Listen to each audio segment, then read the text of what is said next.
வணக்கம்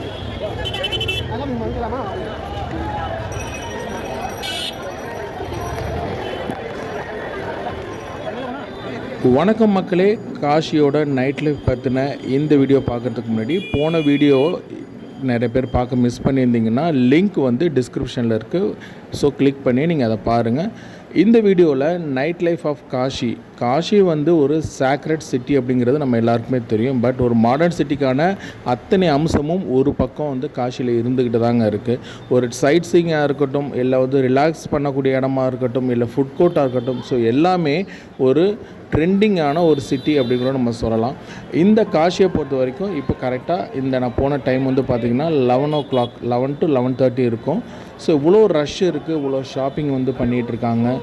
இந்த இடம் வந்து பார்த்திங்கன்னா தஸ் அஸ்வமேத் காட் போகிற வழி. இந்த வழி வந்து பார்த்திங்கன்னா ரொம்ப ரொம்ப ஃபேமஸான ஷாப்பிங்க்கு உள்ளே இருக்கக்கூடிய ஒரு வழி. இது 100 rupees எடுத்துகிட்டு போனீங்கன்னா அழகான ட்ராவல் பேக் இதில் பர்ச்சேஸ் பண்ண முடியும். ஸோ காஷியில் என்னென்ன ஷாப்பிங் பண்ணலாம், எது பண்ணக்கூடாது அப்படிங்கிற ஒரு தனி வீடியோவை போடுறேன், அப்போது நீங்கள் அதை பார்த்துக்குங்க.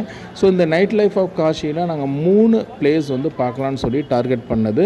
ஒன்று வந்து மணிகர்ணிகா காட், 2வது ஹரிச்சந்திரா காட், 3வது கங்கா ஆர்த்தி. ஸோ இது வந்து எந்த அளவுக்கு எங்களுக்கு வந்து பாசிபிள் ஆச்சு அப்படிங்கிறது உங்களுக்கு தெரியணும் இல்லையா? ஃபர்ஸ்ட் நாங்கள் போன இடம் எது தெரியுமா?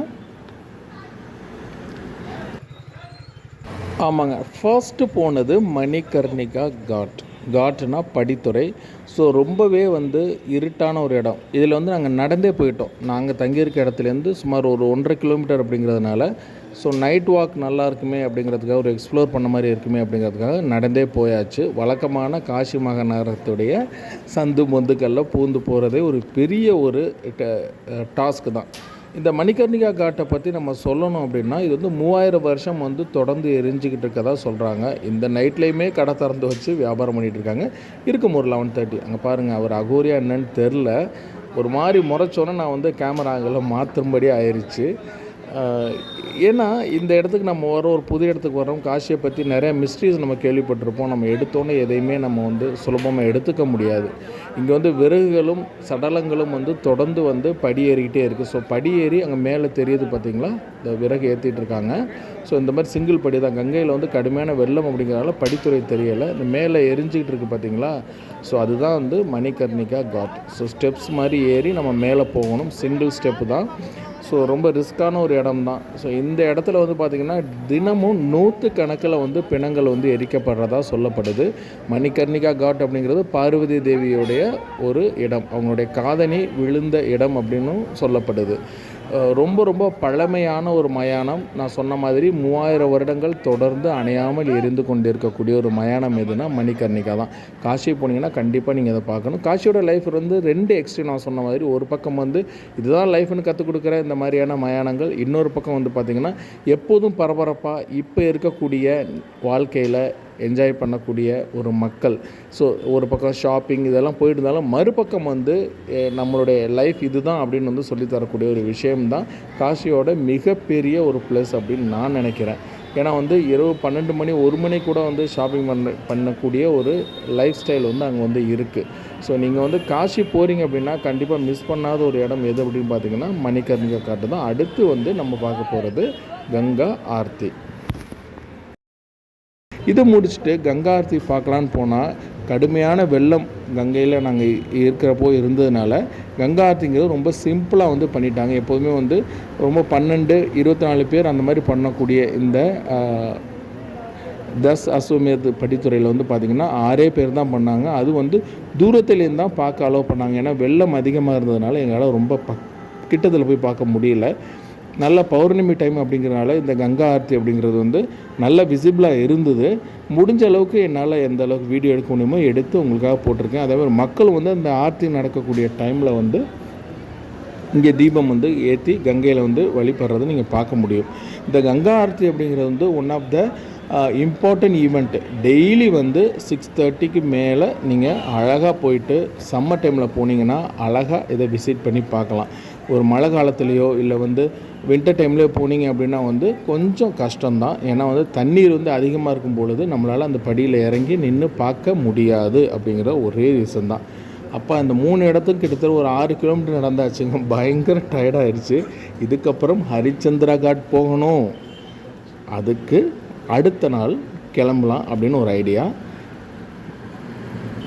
அடுத்த நாள் பார்த்திங்கன்னா நம்மளால் வந்து அடுத்த நாள் நைட்டு வந்து முதல் நாள் நைட்டே நல்லா நடந்ததுனால என்னால் வந்து மறுபடியும் இங்கேருந்து ஒரு 3-4 கிலோமீட்டர்ஸ் நடக்கணும் அப்படின்னா ஆட்டோ நம்ம பேசி எடுத்துகிட்டு போனோம். ரொம்ப பேரம் பேசினா தான் இந்த ஆட்டோ வந்து கரெக்டான ரேட்டுக்கு வருவாங்க. எடுத்தோன்னே 400-500 ஒரு பர்சனுக்கு. நம்ம பேரம் பேசினோன்னா ஜஸ்ட் 100 ருபீஸ்லேயே நம்ம போயிட்டு ரிட்டர்ன் வந்துடலாம். இந்த ஹரிச்சந்திரா காட் அப்படிங்கிறது வந்து ரொம்ப ரொம்ப முக்கியமான ஒரு பிளேஸு இந்த காஷியில். உங்களுக்கு தெரியும், ஹரிச்சந்திர மகாராஜா மயானத்தில் வேலை பார்த்தா. ஸோ அந்த இடம் தான் இது. ஸோ அதை நோக்கி தான் வந்து போயிட்டுருக்கோம். இந்த ஹரிச்சந்திரா காட்டுக்கு நான் போன டைம் வந்து பார்த்திங்கன்னா அரௌண்ட் வந்து ஒரு 10:30லேருந்து ஒரு 11 இருக்கும். ஸோ அந்த டைம்லேயும் வந்து காஷி வந்து பிஸியாக தான் இருந்தது. கடத்தூர் கிராஸ் பண்ணி போகணும் அப்படிங்கிற பிஸியாக தான் இருந்தது. இந்த ஆட்டோ எல்லாமே வந்து பேட்ரி ஆட்டோஸ் தான். ஸோ அதனால் வந்து ரொம்ப ஈஸியாக போயிட்டாங்க. இதில் முக்கியமான ஒரு விஷயம் என்னென்னா, மெயின் ரோடுன்னு நம்ம சொல்லுவோம் இல்லையா, அங்கேயே இறக்கி விட்ருவாங்க. நம்ம அங்கேருந்து ஒரு 1/2 கிலோமீட்டர் ஒரு 1 கிலோமீட்டர் வந்து சந்தில் வந்து லேனுக்குள்ளே நடந்து போயிட்டு அதுக்கப்புறம் நம்மளுடைய ஃபைனல் டெஸ்டினேஷனை எதுவாக இருந்தாலும் அங்கே தான் நம்ம ரீச் பண்ணி ஆகணும். ஸோ ஹரிச்சந்திர மயானம் நம்ம வந்து ஒரு என்ட்ரன்ஸுக்கு வந்தாச்சு. இது உள்ளர இங்கேருந்து ஒரு 1/2 கிலோமீட்டர் போனால் வந்து உங்களுடைய கங்கை படித்துறை வந்து இருக்கும். ஸோ அந்த இடத்துல தான் இந்த மயானம் வந்து செயல்படுது. நம்ம ஏற்கனவே பார்த்தா மணிகர்ணிகா காட்டுங்கிறது வந்து உங்களுக்கு படியேறி மேலே போயிட்டு அந்த மயானம் வந்து இருக்கும். இது வந்து பார்த்திங்கன்னா பழைய காலத்தில் எப்படி இந்த மயானம் இருந்தோ அதே மாதிரி ஒரு சரிவாக தான் இருக்குது. இதில் ஒரு கவனிக்க வேண்டிய விஷயம், ஆச்சரியப்படக்கூடிய விஷயம் என்ன எங்களுக்கு அப்படின்னு பார்த்திங்கன்னா, 2 பக்கமும் வந்து வீடு இருக்குது, நடுவில் அந்த மயானம் இருக்குது. வீட்டில் இருக்கிறவங்களாம் ஹாயாக உட்காந்து டீ சாப்பிட்டுட்டு இருக்காங்க அந்த 11 மணிக்கும். சரிங்களா? ஸோ இது வந்து ரொம்ப ரொம்ப நம்ம லைஃப்ன்றது இதுதான் அப்படிங்கிறத கற்றுக்கக்கூடிய ஒரு இடம் தான் இந்த 2 இடமும், மணிகர்ணிகாவாக இருக்கட்டும் இல்லை ஹரிச்சந்திர மயானமாக இருக்கட்டும், ரெண்டுமே. இந்த ஹரிச்சந்திர மயானம் வந்து ரொம்ப தூரம் இல்லை எங்களுக்கு. ஸோ நடக்க போகும்போது அங்கே வந்து சில ரிச்சுவல்ஸ் நடந்துக்கிட்டு இருந்தது. அதே மாதிரி சில சடலங்களும் வந்து வெயிட்டிங் லிஸ்ட்டில் வந்து இருந்துகிட்டு இருந்தது அப்படின்னு நம்ம சொல்லலாம். ஏன்னா வந்து அங்கேயும் வந்து அதிக இடமில்ல, தொடர்ந்து வந்து அதை வந்து எரிச்சிக்கிட்டே இருக்காங்க. நம்ம வந்து வீடியோ எடுக்கலாமா கூடாதா அப்படிங்கிறது தெரியல. ஏன்னா வந்து ரிச்சுவல்ஸ் நடக்கும் பொழுது மணிகர்ணிகாவில் வந்து பெண்கள் வந்து அங்கே அலோடு கிடையாது. பட் ஆனால் இங்கே வந்து நிறைய பேர் இருந்தாங்க. ஸோ அவங்க எதாவது சொல்லுவாங்களோ அப்படிங்கிற ஒரு பயத்திலே தான் அந்த வீடியோ எடுக்க கொண்டு போய் ஆகிப்போச்சு. இது வந்து பார்த்திங்கன்னா உங்களுக்கு 2 வழி இருக்குது. இப்போ நான் காமிக்கிற வழி வந்து 2 பக்கம் வீடு இருக்குது. ஸோ அதுலேருந்து இறங்கி போனால் இப்போ காமிக்கிற பாருங்க உங்களுக்கு. இதில் வந்து தொடர்ந்து வந்து பிணங்கள் வந்து எரிஞ்சிக்கிட்டே இருக்குதுங்க. ஸோ இங்கே ஒரு விஷயம் வந்து காசிக்கு போகும்போதே சொன்னாங்க, பிணங்கள் வந்து வாடை அடிக்காது, சடலங்கள் வாடை இருக்காது அப்படின்னாங்க. அது உண்மை தான். ஏன்னா வந்து சடலம் எரியும் பொழுது தசைகள் அந்த நீர் எல்லாமே வந்து பொசுங்கும் பொழுது ஒரு கெட்ட வாடை இருக்கும். பட் இவ்வளோ பக்கத்தில் நாங்கள் நிற்கிறோம், அங்கே கிட்டத்தட்ட ஒரு 4-5 சடலங்கள் வந்து எரிஞ்சிக்கிட்டு இருக்குது. எந்த வாடையுமே கிடையாது.